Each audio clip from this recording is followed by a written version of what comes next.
Welcome to Music and Anime. My name is Ab, and at the moment it's like cloudy and rainy and gloomy outside and whatnot. And I'm sure we all have those days where when it's like that, you kind of just want to lay down and do nothing, sort of. So I figured I'd also do something a little more laid back and whatnot, because that's just my mood right now.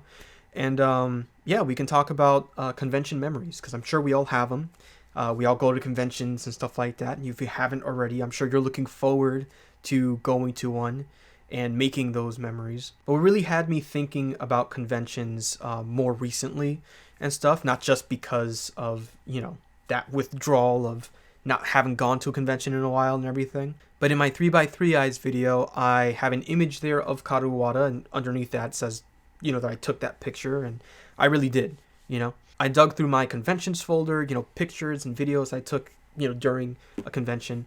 But yeah, it was in Anime Boston 2018 where he had held a concert for his music and whatnot. I was very lucky to have been able to make it to that concert and, actually get in and whatnot. But yeah, he wasn't the one conducting. He had another conductor there and everything, but he did arrange all the pieces that were performed by the orchestra that day specifically for that performance. Yeah, it was a very big thing for him, as it was his first appearance at any US convention ever. And I'll show you a bit of the orchestra's performance right here.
Take the fish out.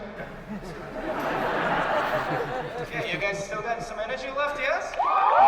Now, if I'm not mistaken, it's either the same year or the year after that I got to meet Yoko Shimamura. I'll have the details right here, if anything. But if you don't know who Yoko Shimamura is, she's done music for, Street Fighter 2, Kingdom Hearts, and yeah, she's an amazing composer. But one of my favorites has to be Xenoblade Chronicles, which I'm a huge fan of. I've played the 3DS one, over 100 hours into the game. I absolutely love it.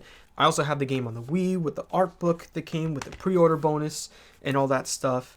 Yeah, I absolutely love the game. When I was playing it on the 3DS, I saw this cover. Pretty sure it's an unofficial thing, but someone had made, the Monado into the 3DS cover. Mine's a little bit worn out because of, But yes, I got to meet one of my favorite composers there. I got her to sign my Xenoblade Chronicles soundtrack CD, and yeah, it's not on the plastic, it's like right on the booklet that I had her sign, to kind of preserve it behind the jewel case and whatnot. But yeah, it's amazing, and really the magic of conventions that allow that to happen. At her panel, she spoke about having done music for Kingdom Hearts and what the process of that was like. The main focus was on Kingdom Hearts, as that's a huge franchise and whatnot. But yeah, during the Q&A, I got to tell her how the main theme that she made for Xenoblade Chronicles had me stuck on the main menu screen for like 20 plus minutes, and I was really hard pressed to even start the game because of just how, God, if you never heard the main theme to Xenoblade Chronicles, just please do that. She got a kick out of that and was, very happy to hear something like that as well.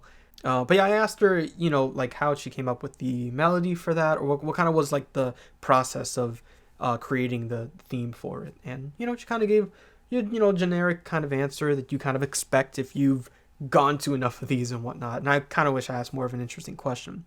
Thankfully, someone else did. They asked her a basic question at first, like, hey, what's your favorite piece out of all the pieces that you've made, what was your favorite one to actually work on?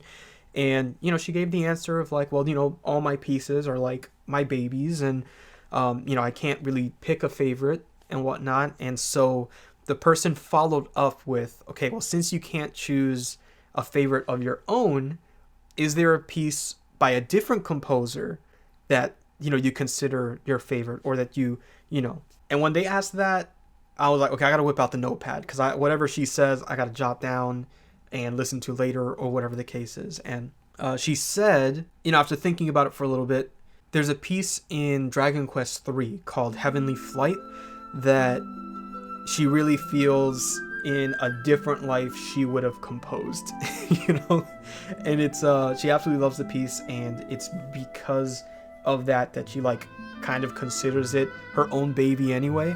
And it was a nice thing to hear. And so if you want to listen to one of her favorite pieces as well, I'll link both the SNES version as well as a symphony orchestra version down in the description below, so you can go ahead and check that out. If you were wondering about the definitive edition of Xenoblade Chronicles, yes, I did import the European version because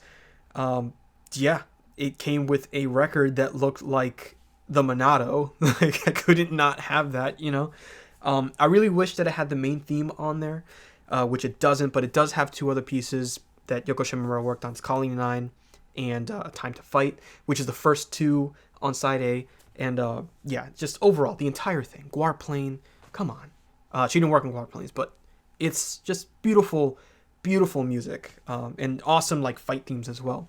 Now, if you haven't heard any of the music from Xenoblade Chronicles, but you have played Kingdom Hearts, Time to Fight feels a lot like, the battle music in Kingdom Hearts as well. So, if anything, check that one out, and just enjoy the hell out of it. Aside from the music-related stuff, though, I did get to meet Johnny Young Bosch a couple times. The first time, though, was very, very interesting, because they split the group between two rooms, and they had cut the line. I was in room number 2, and so the first room, they, everyone was in line, going to meet Johnny Young Bosch and all that stuff, and we were there for a while. I knew it was going to take some time, but I was like, okay.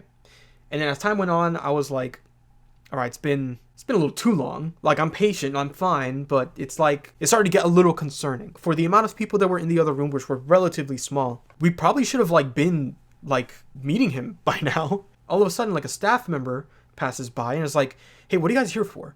And we're like, Johnny Young Bosch. And they were like, oh, hold on. And they leave. Or like, oh my God, please don't tell me. Don't tell me that.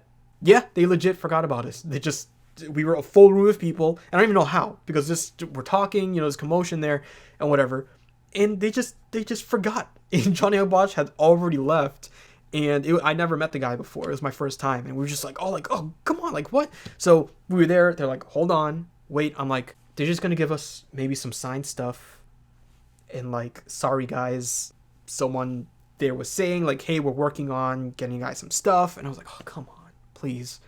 I wanted to meet the voice of Lelouch, A few minutes passed by, and they're like, okay, here's the thing. Johnny agreed to meet you guys at this booth, and just immediately, everyone just started, moving and whatnot, and I was like, that booth, where is it? This dude here, the random guy, he looks like he knows exactly where he's going, so I'm just like, come on, grab my friends and everything, we're just following this person right here. This guy's just like, he's got a mission and nothing's stopping this dude. So we were just like right behind him. Made it right to the the booth and whatnot. There was a small line there, and I'm very good with meeting a celebrity and whatnot, or every single time I've gone to a concert, the friends I go with, we would stick around after the concert for a very long time, and get a chance to meet like band members and stuff we could meet and whatever.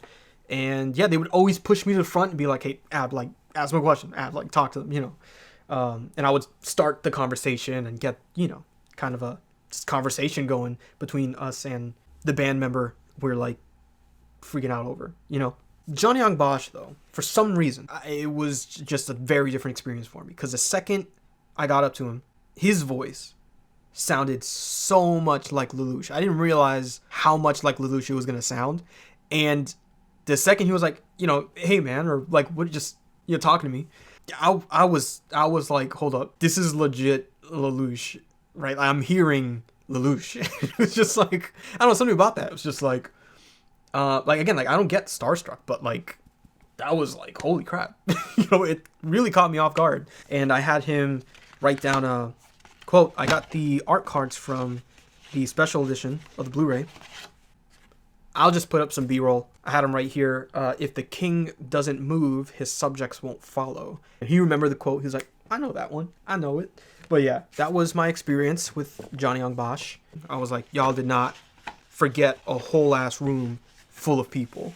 And yeah, that happened. I was like, holy crap. But turned out great at the end. So at least that has a good ending and whatnot. And I'm really interested to know what kind of memories you guys made at conventions. And as the world opens back up, what are some voice actors and composers that you want to meet at your anime con? What are some panels that you look forward to? There was a panel one time, it was a Know Your Meme. That one was, it was so fun. It was, let me tell you this one real quick, because Know Your Meme, it was just a panel. These guys, they have a meme up on, the board or whatever, the projector screen, and it would be the meme, and they'd pick you and you'd have to say the exact name of the meme, like word for word. This was a packed room, but just outside, someone was just like walking by in the dancing shark from like the Katy Perry thing, and one of the judges like had just like seen that, or the guy hosting that panel, he saw that in like a brief moment. It was like dancing shark, and the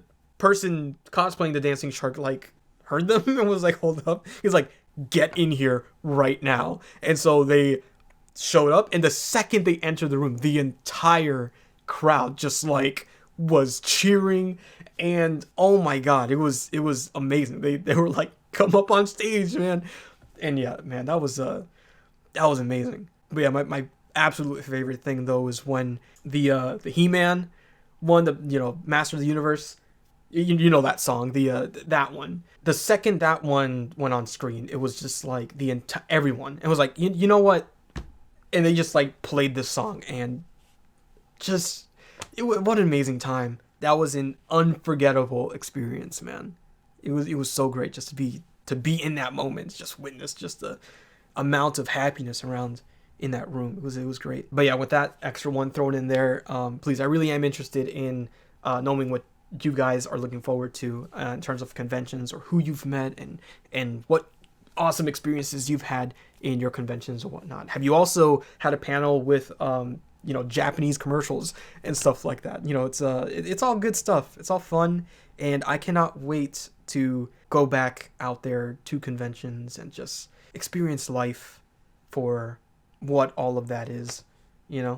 But yeah, I know I didn't do a song of the day in this video, but if you wanted to, you can always share with me a song of the day, and it could always be used in future videos and whatnot. So if you want to share a song, your favorite anime opening, ending, or music, you can go ahead and do that. And yeah, keep on listening to the music that makes these animes so great. I will see you in the next video. Thank you.